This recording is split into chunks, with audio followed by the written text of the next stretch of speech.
हम सभी ब्रह्मावत्स रोज भगवान के वचन सुनते हैं, उनके महावाक्य सुनते हैं। आप कहेंगे कहाँ से आए भगवान के महावाक्य? निराकार परमात्मा जो ज्ञान के सागर हैं, सच्चित आनंद स्वरूप हैं, सर्वशक्तिवान हैं, पतित पावन हैं, सदगति दाता हैं, वे ब्रह्मा तन में अवतरित हुए थे।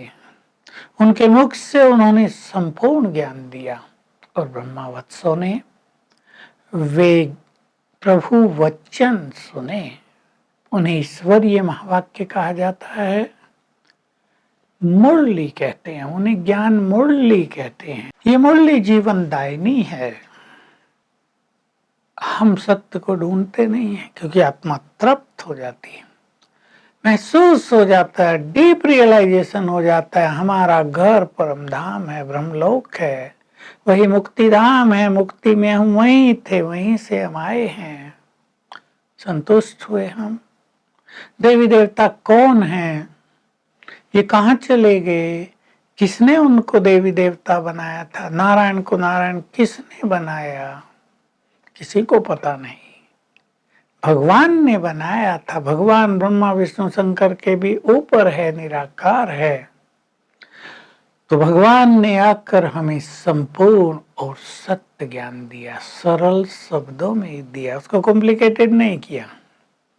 ऐसा नहीं संस्कृत का इस शब्द का अर्थ ये है, इसका मीनिंग ये है, इसका भावार्थ ये है, इसका शब्दार्थ ये, इसमें उलझा दिया हो हमें।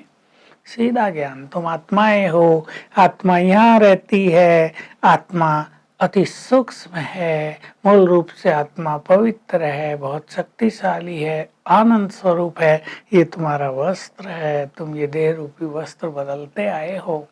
देखिए ये बात गीता में भी है।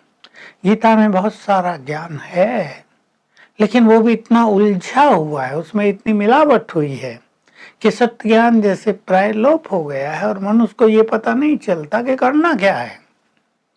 बातें भारी लगती हैं, सन्यासियों की बातें हैं, ये विद्वानों की बातें हैं, ये पंडितों की बातें, ये हमारे काम की चीज नहीं है। पर भगवान का ज्ञान सबके लिए होता है। वो दलितों के लिए भी है, वो शूद्रों के लिए भी है, केवल ब्राह्मणों के लिए नहीं।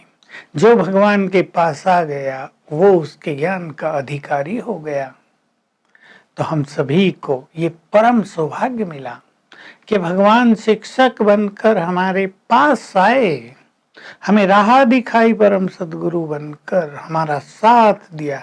क्या करो क्या नहीं करो उसको कहते हैं श्रीमत, भगवान की मत, राह दिखाई। अब आप अपने से पूछें, जिस ज्ञान की तलाश समय युगों से थी, जब भगवान वो स्वयं दे रहा है तो हम ले रहे हैं, या हमने सोचा हमने तो 7 दिन का कोर्स कर लिया, हमने तो 1 साल मुरली सुन ली, बस हो गया ज्ञान।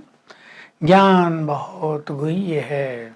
जैसे जैसे हमारी बुद्धि रिफाइन होती जाएगी, ज्ञान की गुह्यता हमें समझ में आती जाएगी। वही बात जो आपको 1 साल में समझ में आई है, 10 साल के बाद वो अति गुह्य रूप में समझ में आएगी, क्योंकि ज्ञान धारण होता है बुद्धि में, और बुद्धि जितनी पवित्र होती जाएगी, जितनी पारस बुद्धि होती जाएगी, उतनी ज्ञान की धारणा होगी, ज्ञान की सूक्ष्मता होगी।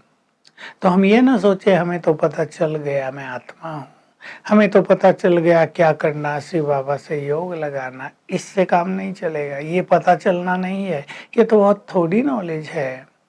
आत्मा के भिन्न भिन्न स्वरूप, आत्मा का गुह्य ज्ञान, तो डेली मुरली पर ध्यान देना अवश्य है।